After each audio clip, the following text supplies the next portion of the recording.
Reforms, Ms. Diane Abbott. Thank you, Madam Deputy Speaker. I'm grateful to have the opportunity to address the issue of the drugs problem in London, because there is no doubt that London is the drugs capital of the United Kingdom, and the vast majority of the British drugs trade takes place and is routed through London. There is also no doubt that this government, which makes such great claims to be a government that is committed to law and order, but despite those claims, it has failed to meet the challenge that the drugs trade poses our citizens in 1993. I do not believe that this government can call itself serious on the issue of fighting crime until it adopts a serious and coordinated strategy about fighting the drugs trade. And I think perhaps the reason why the government hasn't adopted a more serious strategy on the drugs trade is perhaps because in the communities where government ministers live, they do not see the effects of the drugs trade as we do in the inner city of London. Because I want to stress that the detrimental effects of the evil trade in drugs are manifold. First of all, you have the lives ruined by drug abuse, whether it's the drug addicts themselves or young men growing up in communities like Stoke Newington, where there is perhaps 1 in 2 unemployment amongst young black males. And tragically, they are seeing, almost as role models, slightly older males who are dealing in drugs, making easy money, quick money. That evil role model, I think, is wreaking havoc and totally distorting the aspirations of some of the young men in our communities. So one effect of the drugs trade is the lives that are being ruined, whether it's drug addicts or young teenagers being drawn into the drugs trade. But another evil effect of drugs is the crime committed by drug addicts, whether it's violent crime, robbery, or the very many prostitutes who practice their trade in order to be able to obtain the money for drugs. And there is no doubt in my mind, or in the minds of Londoners, that a large proportion of the rising tide of violent crime and a large proportion of some of the more mindless crimes that we hear about and read about every day in our capital city are being caused by people who are on drugs or are seeking the money to obtain drugs. And finally, a new but frightening effect of the drugs trade is the increasing use of guns and the increasing incidence of shootings by drug dealers in pursuance of their trade. And these shootings, it seems to me, have not been getting the publicity that they might deserve. But it is a very frightening road we are going down, because we know that in New York and in Washington and then in the big cities of America, this combination of the drugs trade and firearms has meant fear and terror for millions of ordinary people. So the drugs trade has manifold effects on the problems faced by us in London and the quality of life for those of us in London. And I believe the government has entirely failed to meet the challenge. I'll be raising in this debate issues which are not directly of concern to the Home Office, but I do hope the Minister will be passing it on to his colleagues in the Department of Health. And I think one of the worst things that has happened in relation to drugs recently has been the effect on government policy on drug and alcohol projects. Because as a direct result of the changes in community care that this government has brought in, a number of drug projects which are working with drug addicts face closure. And this is made worse by the fact that early on during the debates on community care, the government ministers had promised that they would ring-fence the money available for drug and alcohol projects. They went back on this promise, and the result has been that that many of us prophesied, that drug and alcohol projects are finding that they are the community care sector which is most likely to suffer and that is facing closure. And the problems are, first of all, far fewer drug addicts are finding their way to drug treatment centres because under the community care system there is far more bureaucracy than ever there was. Instead of a drug addict checking himself or herself directly into a project to get help, they have to be assessed by a local authority. There has to be agreement by the local authority to fund them in a particular project. Very often the money is now conditional for a few months. And the result is that far fewer drug addicts are actually finding their way to drug projects where they could find help. The charity Turning Point has been monitoring 18 drug and alcohol projects since community care came into action. And what they have found is that the numbers of people actually going into these projects has dropped by nearly half, 42%. And the numbers have dropped as a direct consequence of the bureaucracy involved and the unwillingness under the community care arrangements for local authorities to actually make funding available. And as I speak, there are projects in London doing invaluable work with drug addicts who are on the brink of closure because they cannot get the funding in the way they were accustomed to before the community care arrangements came into place. And another aspect of the community care arrangements which is hurting the treatment and the support we are able to give drug addicts is the financial arrangements. All local authorities up and down the country had transitional funding available to make the change from the old arrangements to the community care arrangements. But unfortunately, local authorities in London, where the bulk of our drug addicts are, have lost out under these arrangements.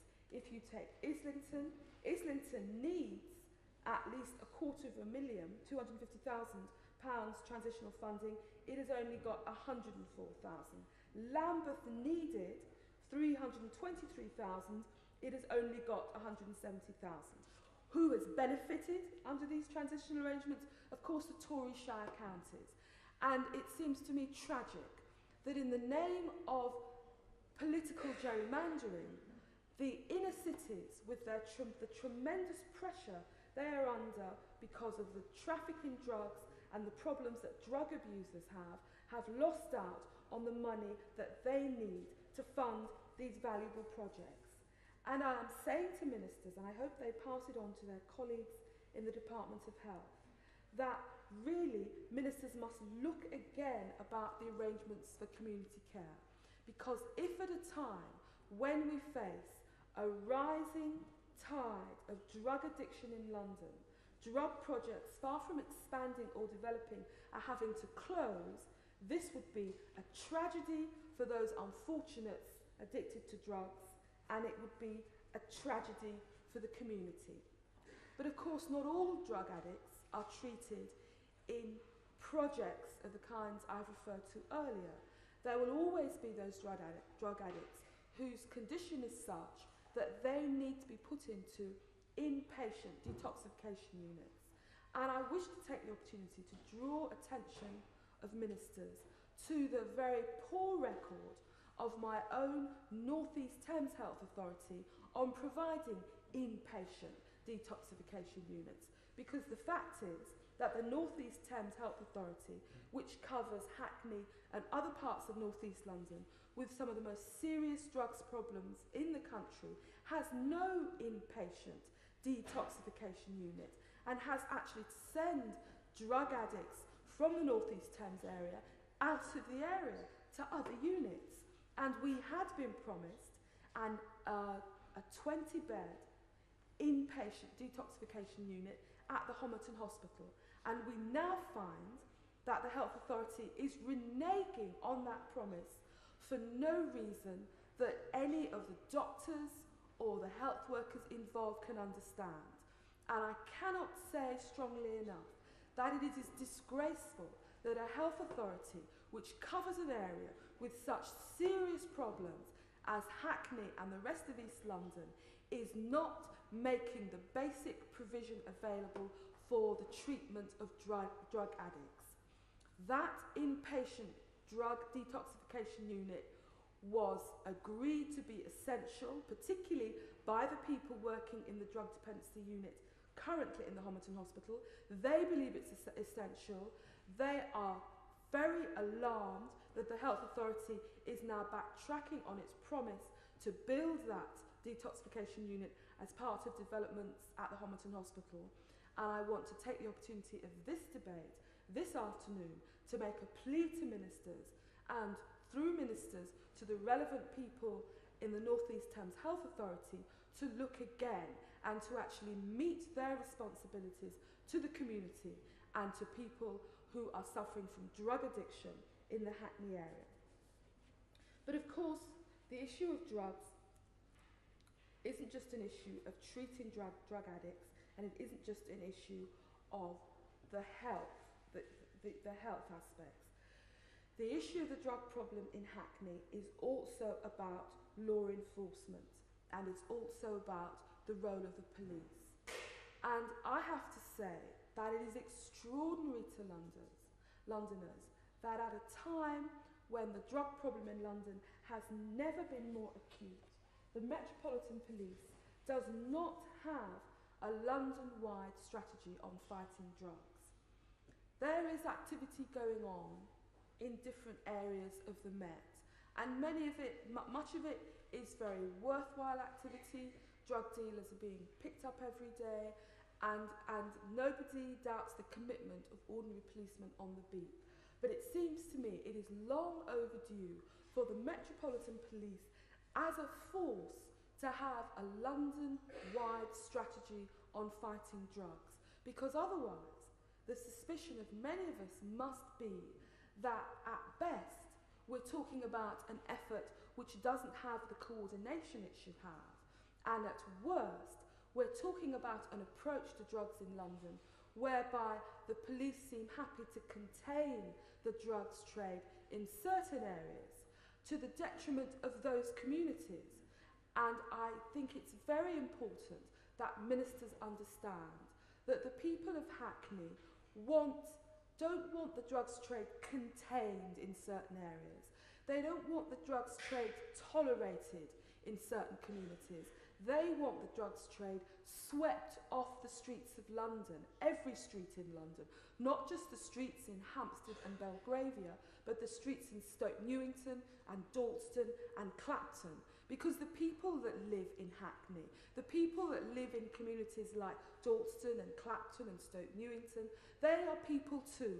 And why should they have to live their lives and bring up their families in areas where you can see people trading drugs on the street?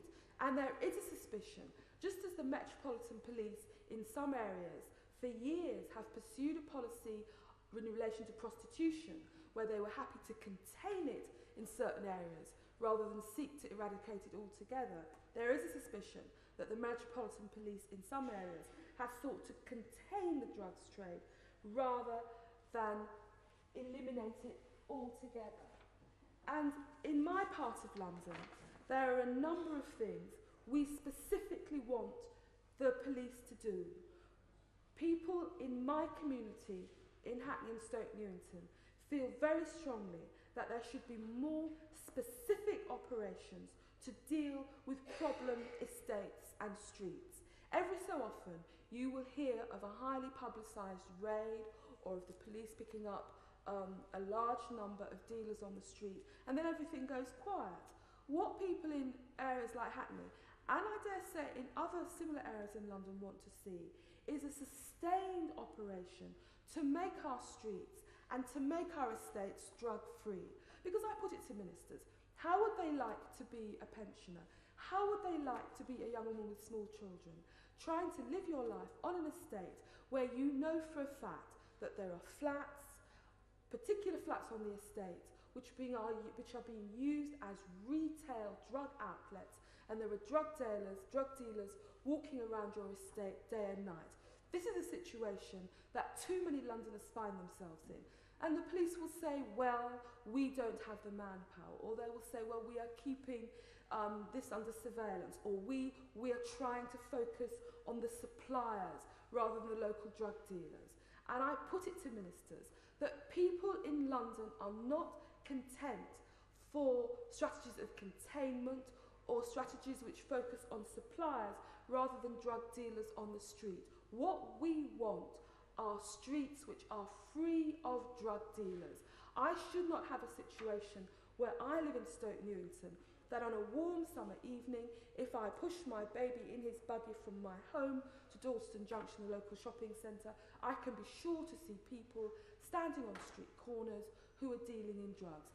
That is not acceptable for any community, and it's important to stress to government ministers that every community in London, whatever its income level, however it's regarded, has a right to be drug-free, free of the menace of drugs, free of people openly trading in drugs on the street.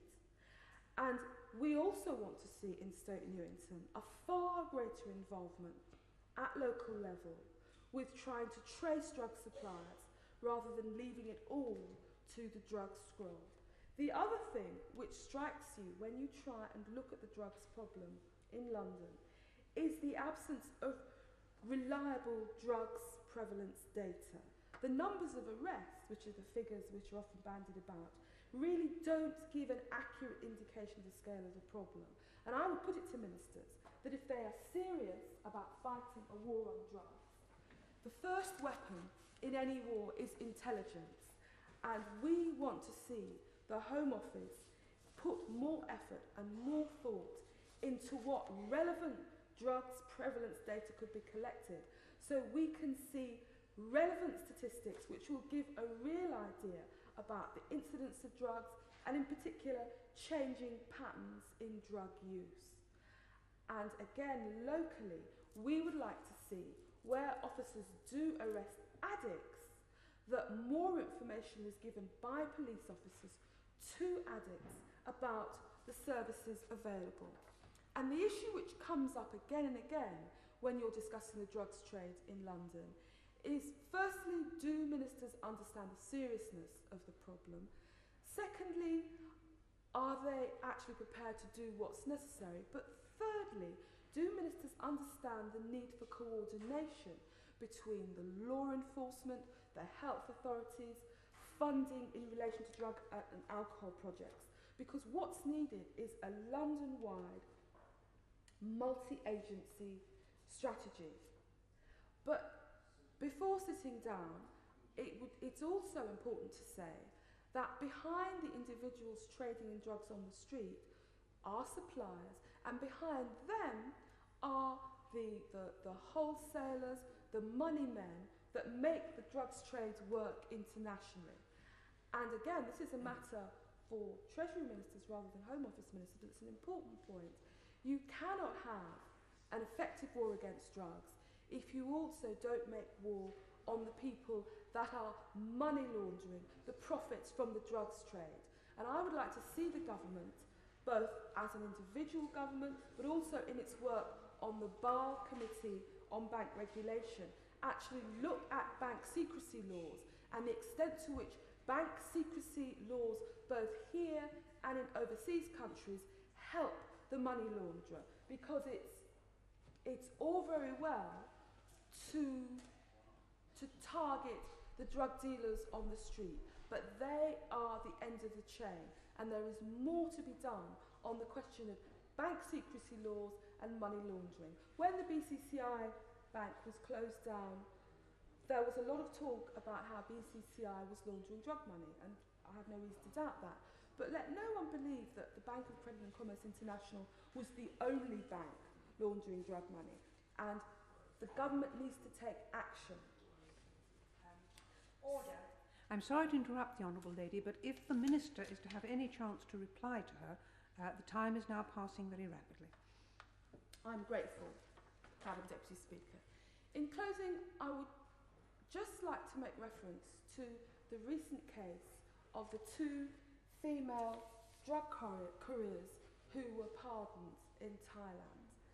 And whereas I wouldn't, and many of my constituents wouldn't go so far as to say that the government was wrong to seek a pardon for them, I think very many people, millions of people, would be very concerned if they were seen to be able to benefit, whether it's money from selling their story, actually to benefit from their crime, because they are admitted dealers in heroin. And I would also like to make the point that yes, they were young and they were gullible, but there are also thousands of drug couriers in British prisons who were also young and gullible. And it's a shame that some of the sympathy which the tabloid press had for those 2 young women in Thailand isn't actually spared for some of the thousands of drug couriers in British prisons who are also young and gullible. So in closing, I would say this. The drugs trade is a terrible menace to the quality of the life that we have here in London, and it generates an enormous amount of crime, whether it's crime to obtain drugs or the increasing use of guns in the furtherance of the drugs trade.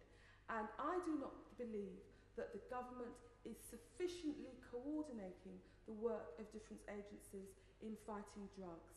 And so what the people of Hackney and the people of London are calling for from the government today is a real war on drugs. Not rhetoric about law and order, but real recognition of the scale of the problem in London and a genuine multi-agency effort, a real war on drugs. Mr. David